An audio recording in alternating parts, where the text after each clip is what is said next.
bien, c'est à la découverte de la forêt de Haguenau. Cette forêt était très vaste, c'est la 6e de France, mais la première d'Alsace, plus de 20 000 hectares. Et évidemment, ta camarade Natalissimo fait partager les bonheurs de cette forêt chaque jour. Et oui, et les bonheurs de cette forêt, si on veut continuer à en bénéficier, il faut la protéger. Et la forêt, elle a besoin en quelque sorte, en plus de l'ONF, de ce que je pourrais appeler des anges gardiens. Et Jackie et Gérard font partie de ces anges gardiens. Ils ont créé une association et tous les jours, ils sillonnent la forêt pour recenser les espèces animales et végétales, une sorte d'état des lieux permanent qui permet de préserver cette source de vie et d'oxygène. En Alsace, il est une forêt, la plus vaste de la région. Elle donne un air verdoyant au département. La forêt de Haguenau représente environ 21 000 hectares, ce qui fait d'elle la 6e forêt de France.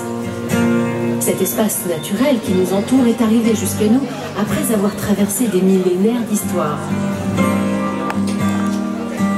C'est ici, dans cette nature luxuriante, que Gérard, un amoureux fou de la nature, aime venir chercher sa bouffée d'air frais et de bonheur.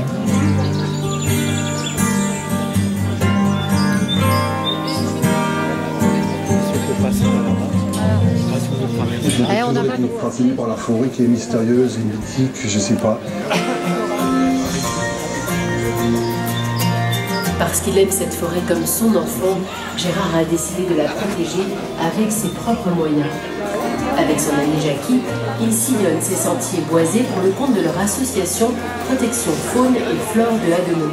La mission de l'association, c'est la sensibilisation du public à la protection de l'environnement. C'est aussi l'inventaire dans le massif forestier. La forêt est un milieu étonnamment riche, changeant et fragile, au sein duquel interagissent des espèces végétales et animales. En partenariat avec l'ONF et la ville de Haguenau, l'association contribue à créer des zones de biodiversité protégées. Gérard, il était très ému en voyant ce sujet. Il me disait, voilà, cet amour de cette forêt, je le ressens profondément. Bravo pour ce travail que vous faites avec Jackie. Et j'en profite pour vous dire que si vous partez en forêt faire une petite balade, il y a quelques consignes à respecter, essayer d'être le plus respectueux envers cette nature généreuse. Par exemple, alors on va regarder quelques images d'un jeune garçon qui est parti se promener en forêt. Évidemment, cette forêt, on en ressent toute la plénitude, toute la zénitude, les odeurs merveilleuses. Et pour profiter, pour continuer à profiter de cette sérénité, de cet oxygène qu'on sent, on nous a dit que la forêt c'était le poumon, ce qui est pas mal, c'est de se promener avec un petit sac plastique et de ramasser les déchets que laissent malheureusement d'autres promeneurs. Car ces déchets, ils mettent un certain temps à se dégrader, notamment les mégots. Si vous êtes fumeur, vos mégots mettront 1 à 3 ans à disparaître. Donc évitez de fumer, et si vous ne pouvez vous en empêcher, ramassez, remportez vos mégots. Les chiens, si vous les tenez en laisse, c'est beaucoup mieux, ça évite beaucoup de nuisances, et notamment avec les animaux. Essayez de suivre les chemins balisés, parce que si on vous balise, si on vous met des chemins, c'est pour que vous ne piétiniez pas les jeunes pousses, peut-être certaines espèces qui sont protégées. Donc voilà, ces chemins qui sont mis en place et entretenus régulièrement par les agents de l'Office national des forêts, ils sont là pour vous. Merci encore Gérard, François et Emilie en France, merci. C'est sympa, et puis voilà, bravo à cette protection de cette forêt de Haguenau pour qu'on continue. Ouais, encore coup de chapeau à l'ONF, comme on le fait assez fréquemment sur les forêts. On vous rappelle que c'est la première forêt d'Alsace, plus de 20 000 hectares de forêt de pins sylvestres et de chênes. Une forêt remarquablement entretenue, ça c'est poumon vert, ce qui donne cet oxygène. Nous sommes installés au marché de Noël, vous le savez, on vous l'a dit, sur cette place du marché de Noël, où les Haguenoviens viennent très nombreux comme ce matin, et regardez le soir les belles ambiances qu'il y a ici. C'est vraiment une humeur en Alsace. Il y a cette proximité, cette convivialité que l'on trouve en Alsace. Et à tout vous dire, on le sent bien sur le marché de Noël, on le sent le soir, parce que voilà, tout le monde se retrouve sur ces marchés de Noël. Et on aime bien venir ici, toute l'équipe de Midi en France. C'est vrai que l'accueil des Alsaciens est assez remarquable. Et puis il y a de la haute gastronomie également ici en Alsace. Vous voyez ces belles lumières, on met vraiment le paquet ici pour le marché de Noël. Bravo les Haguenoviens, en tous les cas. Vous nous appelez comme vous le faites, les Alsaciens. Ça faisait un bout de temps que vous cherchiez un chien, vous en aviez déjà eu pas mal auparavant, et bien voilà, et c'est l'occasion, ils ont craqué sur Tim, sur le caractère de Tim, et tous les papiers vont être faits auprès de la SPA de Haguenau pour que Tim devienne le chien de Christine et Albert. Donc c'est ça aussi Midi en France, c'est des histoires bravo. comme celle-ci. Bravo, merci à vous en tout cas. Donc vous employez à notre chien. C'est un joli cadeau de Noël, ça, vous avez raison. Voilà, c'est un beau cadeau. Mais encore une fois, ce n'est pas impulsif, hein. Je tiens vraiment à le préciser, c'est réfléchi, mûrement réfléchi. C'est le coup de cœur, mais il cherchait un chien depuis déjà quelques temps. Allez, encore des applaudissements pour ce couple qui a adopté ce matin Tim. Voilà, c'est une grosse première réalisation, c'est jamais arrivé. Remarquable, bravo, on vous donnera des nouvelles de Tim et des photos évidemment de la nouvelle maison de Tim qui lui va être bien content. On a un Alsacien de première qui est avec nous, c'est l'ami André Muller, qui est bien connu ici, qui d'ailleurs vient d'éditer, vous le voyez, un livre sur ses recettes alsaciennes. Voilà, on le retrouve ce dimanche matin à Queuter. C'est 70 recettes alsaciennes, dont une, celle-ci. Elles sont prêtes, t'es pas obligé là? C'est jetzt les hips, là, die Bolliger. Pardon? Hips, la morceau, fais-les un petit peu sauter, voilà. On va mettre ils sont bien dorés en dessous. On va mettre un peu de piment d'Espelette. C'est presque très alsacien, ça. Non, c'est meilleur que le poids, un peu de fait. C'est très Dis donc, André, tu vas nous rappeler comment tu as fait, parce qu'on va voir, regarde, des images récapitulatives de ta bonne recette. Regarde, tu as cassé les œufs dans la farine. Ah oui, ça déjà. Oui, j'ai mis du lait avec un joli fer. On a tournicoté dans tous les sens. Comment tu dis tournicoté? Tournicoté. Mais comment tu dis en Rondreille. Voilà. Alors j'ai pris les ciseaux de chirurgien pour couper mon persil, on les a plongés dans de l'eau bouillante, salée. Hein. Mais attention, elles dansent après dans l'eau, tu vois, et après on les sort avec l'écume noire. Et voilà, puis après on coupe le cervelas avec un joli. Bon, comment t'as incisé, dis donc, un vrai chirurgien? T'incises le cervelas d'une façon incroyable. Un peu de butter pour voilà. Qu'est-ce qu'elle veut dire la dame? Elle veut dire quelque chose. On est à l'antenne. Je n'ai pas remarqué. Parce que moi, je parle à des petites caméras, pas des caméras aussi grandes. Ouais, mais nous on a des grandes caméras. Quand tu seras grand, tu auras des grandes caméras aussi. Bon ben voilà, on peut mettre dresser. Génial. On peut le mettre là-dedans. T'as mis de la sauce tomate sur tes cervelas. Sauce que j'ai fait. Voilà, je dépasse. Que tu es généreux. Voilà, on va faire goûter ça. Voilà. Tu sais qu'il y a Catherine, la reine-mère.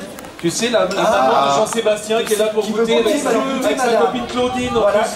Elles sont affamées. Venez, mesdames, venez. Mais qu'est-ce qu'elle fait là?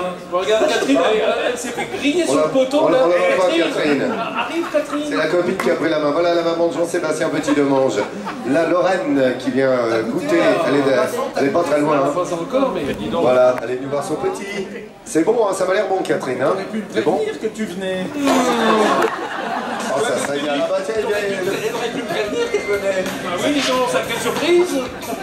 Allez, goûtez. Et il embrasse sa maman. C'est une histoire de famille, vous savez. C'est comme chez vous, les enfants. Regardez, ça va se regarder. Tout chapeau, André Muller. Et regardez le couleur de France de Nathalie. Allez, passez le côté. Chaque jour, bien sûr, de France de 10h50, 11h45. On aura le plaisir de s'appeler demain en Alsace. Il est bientôt midi en France.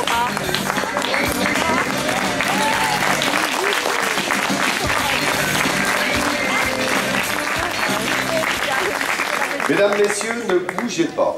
Ne bougez pas. Pourquoi?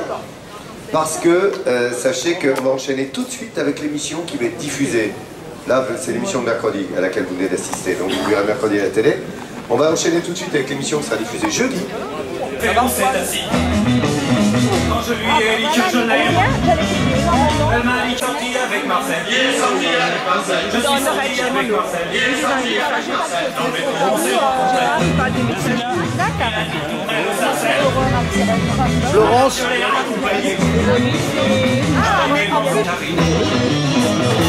Qu'est-ce que vous allez nous préparer encore? Aujourd'hui je prépare Cornix. Je suis encore un truc du congélateur. Aujourd'hui on a préparé pour l'émission des voliqueux avec du cervelas frit. Voliqueux c'est des meltemples, voilà. C'est pas la même association. Ah bon, parce que vous m'avez dit oui, alors ici, non du tout, en fait c'est pas la même. Eh ben on va prendre vos coordonnées. Vous en avez parlé à quelqu'un ou pas? C'est le chef là-bas. Ensemble de tradition. C'est bien. Les Zébars, c'est la tenue de Zébars, à l'endroit où on voit. Oui. Attention. Regardez ces belles images. Oui. Ça c'est la multiplication. On arrive vidéo en France, c'est tout de suite sur la croix.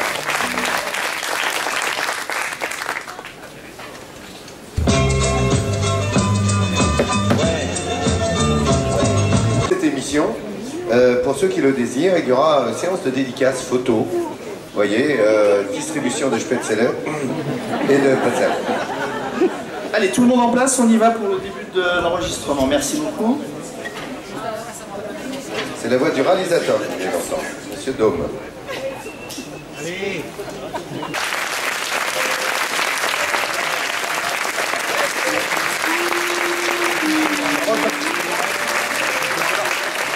Dans 4, 3, 2,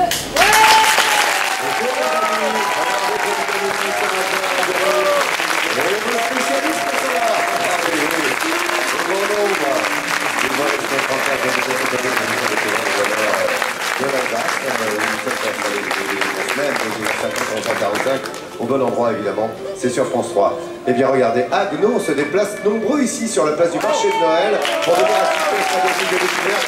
Comme vous pouvez le constater, on y vient en famille. Et ça c'est un peu normal, c'est la tradition ici en Alsace. Vos spécialistes sont avec nous, vous l'avez compris. Qu'allons-nous les voilà, regardez, au grand complet, ça bavardait un petit peu, mais là, ils sont prêts à vous dispenser leur savoir sur l'Alsace. Qu'allons-nous découvrir dans l'émission? Sommet. Direction Zébar, avec Jean-Sébastien Petit-Demange. Entouré de collines avec les Vosges pour toile de fond, ce petit village alsacien fait la fierté de ses habitants. Mais surtout à Zébar, tout le monde se connaît, c'est ce qui fait son charme. Savoir attraper des animaux sauvages, ben ça c'est un peu un métier. Hélène Gâteau, notre veto, a justement suivi des pompiers dans leur formation à la capture des nacs, les nouveaux animaux de compagnie. Tortues, pitons ou encore ratons laveurs. Vous allez le voir, c'est pas si simple. Dans notre feuilleton à la découverte de la forêt de Haguenau, rencontre avec l'Office national des forêts et ses équipes de bûcherons. Un travail colossal qui nécessite une grande connaissance de la forêt. Et nous en saurons un peu plus tout à l'heure avec Nathalie Simon pour notre feuilleton. Regardez, on est en costume local, là c'est de Zébar. Le costume que vous voyez, bien sûr, madame qui est un peu costume, vous verrez que c'est administrateur. Avec les costumes locaux, les voici, regardez, ceux de l'association L'Ensemble de Traditions Populaires Barberousse, qui n'est autre qu'un des créateurs de la ville en 1115, Frédéric Barberousse. Vous êtes bien installé là où il faut, au bon endroit sur la 3, c'est midi en France.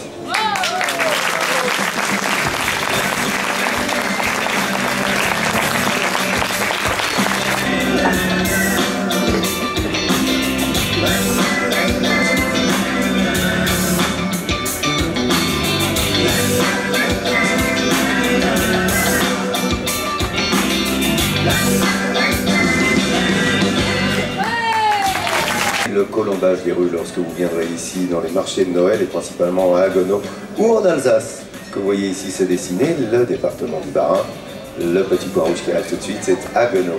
Et justement à Haguenau ici, eh bien, il y a notre, non seulement vous le voyez évidemment, des bâtisses et des offices qui sont absolument magnifiques.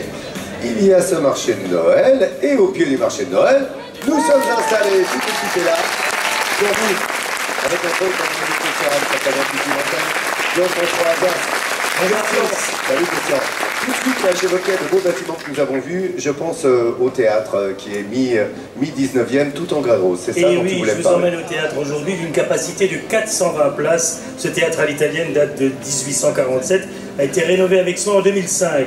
Le théâtre de Haguenau témoigne d'une parfaite osmose entre l'esprit baroque, propre à ce genre de structure, et une approche contemporaine synonyme de modernité et d'innovation.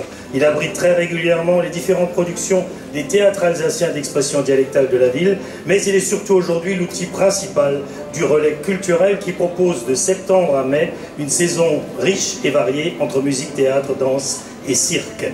Et depuis plus de 20 ans, le festival L'Humour des Notes, qui a su trouver une place originale dans le paysage culturel régional et national, en devenant le grand rendez-vous annuel des artistes déclinant la musique sous les formes les plus fantaisistes et les plus créatrices.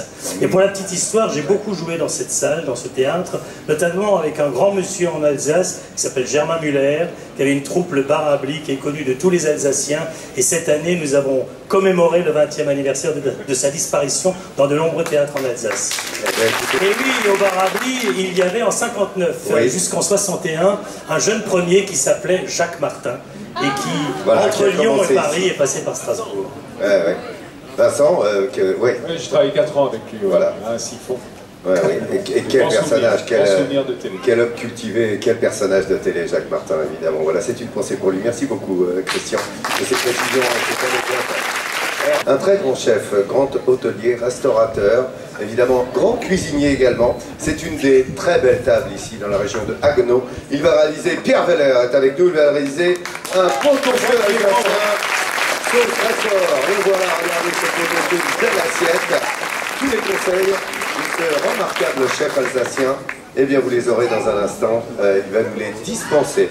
Mon ami Jean-Seb, je crois que derrière toi il y a les tenues de Zébar, on les a vues tout à l'heure.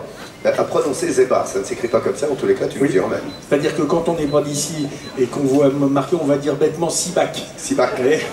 Et ça n'est pas, et là on sait tout de suite qu'on n'est pas de là. Enfin en attendant, nous partons dans l'outre-forêt. Nous partons justement à Zébar découvrir vraiment un village totalement authentique, un village absolument magnifique, même s'il peut paraître un petit peu austère, maison blanche, colombage noir, mais vous allez voir que tout est magnifique, même l'intérieur des maisons vaut le détour. Comment s'appelle ce plat que l'on vient déguster? Rappelle-le-moi. C'est des petites pâtes levées qui est cuite à la vapeur et c'est formidablement bon. Bien joué, Jean-Seb. C'est absolument génial. Top Fnutl.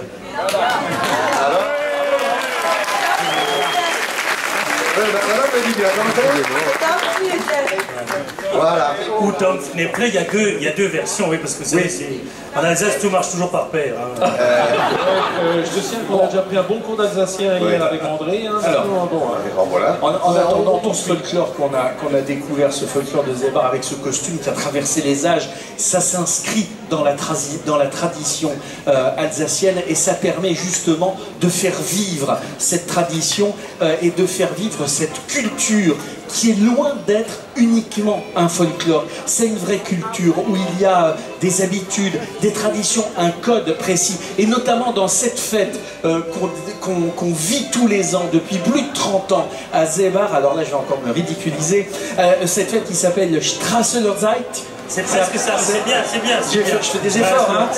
C'est-à-dire le mariage fleuri, voilà. Puisque la jeune mariée porte une superbe coiffe en fleurs. On dit jeune mariée parce qu'en général elles sont jeunes, et qui porte une superbe coiffe en fleurs, et c'est le seul jour où elle peut porter cette coiffe. Et tout ça se passe autour du 14 juillet, ici, et c'est grâce à un homme qui s'appelle Michel Bartel, qui sauvegarde, qui promeut cette culture alsacienne depuis plus de 30 ans, dans ce magnifique village de Zébar où il y a énormément de touristes qui viennent assister à cette fête, et pour cela, et sous le regard bienveillant du maire de Zébar qui est là, je suis ravi de vous remettre, Michel Bartel, ce souvenir de France pour tout ce que vous faites pour la culture du village et pour la culture alsacienne. Avec tous mes remerciements, et merci pour la promotion que vous faites pour notre beau village de Zébar, et j'ai le plaisir de vous remettre ce livre. Comme ça, vous gardez un souvenir éternel de notre beau village. Voilà, c'est la meilleure activité que vous avez laissée, cette question de la culture à la formation.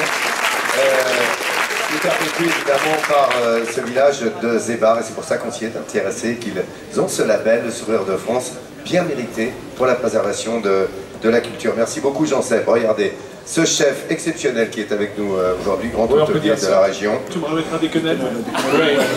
Des quenelles de moelle. Oui. Et comment est-ce qu'on les a commencé, ces quenelles? On fait fondre la moelle. Alors là, on a des quenelles de base qui sont ici, qu'on aura d'abord fait dégorger à l'eau claire. D'accord. Un peu les taches sanguinolentes. Et là, on les met tout doucement à fondre. On récupère le gras en fait. On récupère juste le gras. Le gras de la moelle. Le gras de la moelle uniquement. On repassera tout à l'heure au chinoétamine. En même temps, donc pour démarrer ce pot-au-feu, on a pris... Qu'est-ce que tu as mis dans l'eau bouillante là? Ouais, alors au fond, déjà on va montre-moi ce qu'il y a au fond. Un beau morceau de paleron. Ah bah oui, dis donc. Un paleron de bœuf. Voilà. Ah ouais, super. Qui a été nettoyé, hein. Alors qui a été préalablement paré, bien sûr. Et là, on a fait un départ au froid. Donc et là, tranquillement... Alors cette écume, c'est en partie les collagènes et les impuretés qui remontent. Hein. Exactement. Et dans le paleron, comme il y a ce gros tendon qui est au centre du morceau, du coup ça fait pas mal d'écume. Hein. Exactement. De cristal qui rentre dans le moule. Regarde, l'excellence à la française, c'est déjà sur les bébés. C'est toutes ces mains expertes qui vont tailler, graver, ciseler, polir à certains endroits, satiner à d'autres. Donc on joue vraiment sur ces jeux de lumière pour donner vie aux objets. Donc encore un grand bravo aux salariés de cette entreprise, aux plus de 200 salariés de cette entreprise. Et j'invite Merci Nathalie. Tu peux te dire, grâce à toi, on voit qu'on a des buts de découverte. Voilà, Nathalie vous présente. Un axe, c'est un nouvel animal. Ce sont les nouveaux animaux de compagnie. Donc, c'est par exemple les serpents, les cochons d'Inde, les grenouilles, les tortues. Enfin bref, tous ces animaux-là qui, eux, aujourd'hui, font partie parfois d'un phénomène de mode et qui se retrouvent chez les particuliers. Et parfois, ces particuliers ne savent plus quoi en faire, donc ils s'en débarrassent. Et eh bien, les pompiers sont appelés de temps en temps pour aller justement récupérer ces nouveaux animaux de compagnie. Mais ils ont besoin d'être formés, car on ne sait pas forcément comment aller attraper un serpent. Eh bien, c'est à Aubernais que nous avons justement suivi. Ça, c'était quoi? C'était un ac. Un vieil animal de compagnie. Oh, joli, bien Seb. Alors, à Aubernais, donc, eh bien, ils se forment, les pompiers, dans un parc animalier, justement, pour savoir comment capturer ces animaux un peu particuliers. Derrière les murs de la caserne d'Aubernais, en complicité s'est établie, à tel point que ces ratons laveurs, une espèce sauvage, leur mangent dans la main. T'en as mis du temps ce matin, d'habitude t'es toujours le premier. Oui, doucement. Tiens, non, ça c'est mes doigts, ça. Ça c'est mes doigts. Moi je vais aller toi. Ces animaux de compagnie sont devenus une véritable passion. Le grand bonheur de pompiers, ils ont besoin aussi de se frotter à ces animaux et de se former avant d'être aptes à aller les capturer dans la nature ou quand on les appelle pour de telles interventions. Alors là, Olivier nous a ramené justement de son parc animalier à Haute-Trotte deux spécimens de la tortue de Floride. Alors vous savez, cette petite tortue de Floride que l'on achetait sur les marchés, aux puces ou autres dans les années 70-80 qui faisait la taille d'une pièce de 2 €, et bien voilà à quoi ça peut ressembler après quelques années. C'est surtout celle d'Olivier qui est impressionnante, hein. Elle doit bien faire 20-25 cm de long. Et ces animaux sont abandonnés massivement aujourd'hui. Donc il y a une quarantaine de tortues de Floride qui ont été ramenées au parc cette année, de gens qui se retrouvent dépassés par les événements. Donc c'est un petit peu le contre-coup justement de ce phénomène des nacs parfois, de cette mode, hein, où on peut avoir des animaux qui ne sont pas du tout adaptés à notre vie de tous les jours. Et malheureusement, eh bien, ça surpeuple les parcs animaliers qui, comme celui d'Olivier, avec ces tortues-là. Alors, les pompiers n'ont pas besoin de se déplacer pour aller chercher des tortues quand même, hein, ça généralement les propriétaires les ramènent. En revanche, la petite anecdote, c'est en mai 2014, eh bien, ils ont été appelés non loin d'Agno, à une trentaine de kilomètres, à Saverne, car il y avait 4 serpents sur le parking d'un supermarché. Un python et 3 couleuvres élaphes qui avaient été a priori déposés complètement volontairement par leurs propriétaires pour s'en débarrasser. Donc, à bon entendeur, si vous allez faire vos courses un jour dans un supermarché, peut-être tomberez-vous nez à nez avec un serpent. Ça peut toujours arriver. Okay. Merci Hélène. Cette forêt de Haguenau, elle doit être entretenue. C'est-à-dire qu'on doit, alors ça paraît paradoxal, on doit couper des arbres. Pourquoi? Pour que les maladies ne se propagent pas, pour éviter qu'il y ait trop de ravages quand il y a des grosses tempêtes comme celle qu'on a connues en 99. Et puis c'est vrai que plus il y a d'arbres, moins il y a de lumière et moins les jeunes pousses arrivent à émerger. Ça, c'est vraiment le gros du travail des agents de l'Office national des forêts de Haguenau. Et je vous propose une immersion dans le quotidien de ces hommes qui entretiennent ce que la nature nous offre de plus beau.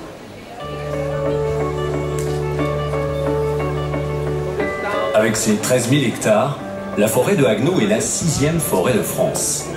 Chênes, hêtres, charme-bouleaux et bien sûr des pins de Haguenau sont les principales essences que l'on trouve dans cette forêt. On y récolte chaque année près de 50 000 m3 de bois. Gérer une forêt est un art, un métier. À l'objectif de production s'ajoute aujourd'hui le loisir des citadins et celui de la conservation de la biodiversité. Et c'est aux agents patrimoniaux de l'Office national des forêts que revient cette lourde tâche. C'est vrai que quand on se promène dans la forêt, sur ces chemins qui sont entretenus quotidiennement par les agents de l'Office national des forêts, on ne se rend pas compte de tout ce travail qu'il y a derrière. C'est un énorme travail. On l'a vu dans le sujet, c'est ce qu'on appelle la sylviculture. C'est voilà, on entretient la forêt avec évidemment ce qu'on vient de voir et ce travail assez impressionnant de la coupe des gros arbres et des vieux arbres, mais il y a aussi tout le travail autour, ce qu'on appelle les petits travaux, parce que je vous l'ai dit tout à l'heure, on doit dégager autour des arbres un espace suffisant pour que les jeunes pousses puisse en toute sérénité grandir avec du soleil, avec de l'aération. Donc on doit désherber, entre guillemets, en quelque sorte, les fougères qui se trouvent autour.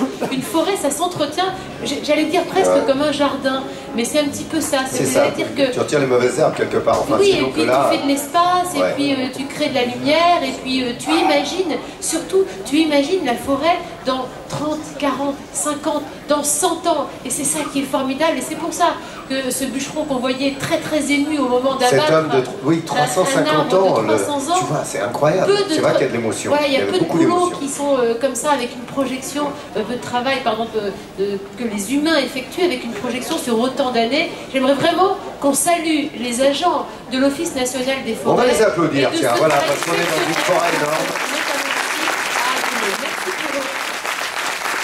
Voilà, il y a beaucoup de chênes, hein, vous avez vu, beaucoup de pins sylvestres également. Et de pins de Raguenau. Ouais, de pins de Raguenau, absolument, pins sylvestres et gros chênes. On aura le loisir d'y revenir demain dans notre feuilleton, évidemment, qui est consacré à cette forêt de Haguenau, qui, je vous le rappelle, est la 6e de France. Pierre Veller nous a réalisé une recette aujourd'hui. C'est du chou en plus du pot-au-feu traditionnel. Et puis là, on récupère le gras de la moelle, on y met de la chapelure. Le goût du réfort va être présent. C'est un peu la moutarde alsacienne de réfort. Il n'y a qu'un seul en Alsace. C'est la racine alsacienne. Exactement. Absolument. C'est fait à côté à Mittesheim, chez mon ami Alain. Ouais, voilà, alors on peut être généreux. On rajoute également, juste pour bien lier la sauce, un doigt de crème au final. Une pointe de sel. Voilà, alors regardez. Et là, ce qu'on va faire, notre pot-au-feu, ce qui est il y a Christian et Marc qui sont en train de saliver derrière. Alsace, regardez. Et là, on va napper juste notre paleron de cette sauce. Alors, on laisse dresser alors que l'ensemble de traditions populaires de Barberousse, habillés en costume local, va déguster dans un instant. Mais vous rappelez que nous sommes installés ici à Haguenau. Et vous voyez, d'ailleurs ce qu'a présenté tout à l'heure mon ami Christian Hahn. Qu'est-ce que vous en pensez de cette bonne recette, madame? Excellent. Ah, elle est excellente. Et la sauce au réfort, elle est comment? Un régal. Oui, un régal. Merci à l'ensemble de tradition populaire Barberousse d'être avec nous en tenue. Vous voyez ce sourire de France également qui était là aujourd'hui, qui a été remis alors que tout le monde évidemment se régale ici aux côtés de Jean-Sébastien. Sachez tous qu'on a demain ici en Alsace pour le marché de Noël à Haguenau. Vous savez quoi?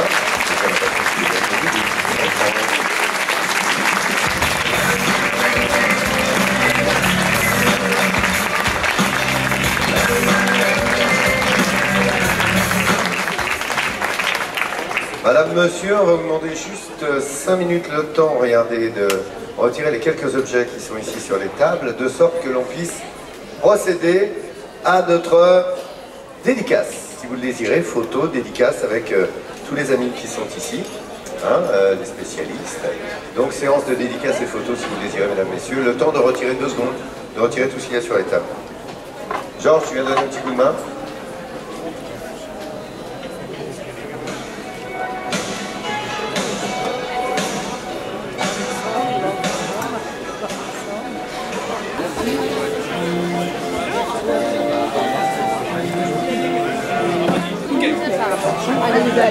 Allez-y, il n'y a pas de souci, madame, on s'énerve pas.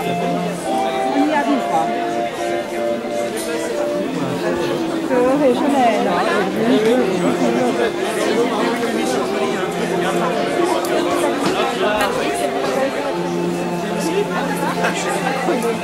Si, c'est la mienne. Allez,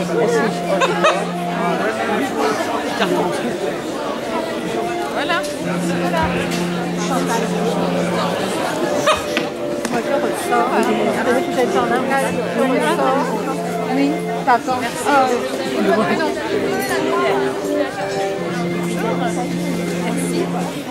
Comment vous êtes? Avec un chantage.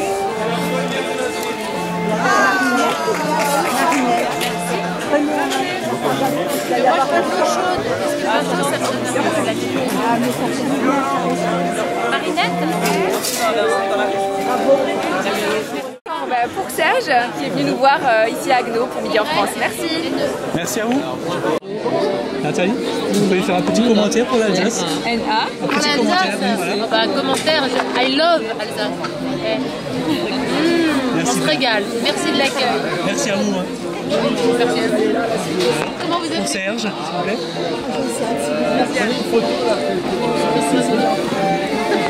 Merci bien. Vous pouvez faire aussi un pour Fabienne. Ouais. Oui.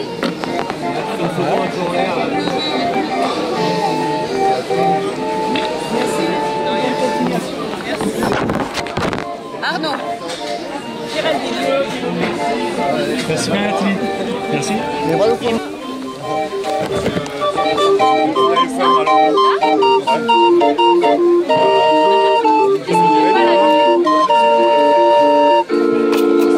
Ah, c'est la fin là. C'est-à-dire que les gens, une fois qu'ils sont passés, ils peuvent pas. Bah ouais. Bah parce qu'en fait, ça arrive dans les deux sens, donc du coup, au moment, ça. Il n'y a pas de flux organisé. Ouais, il faudrait un sens. Lucien.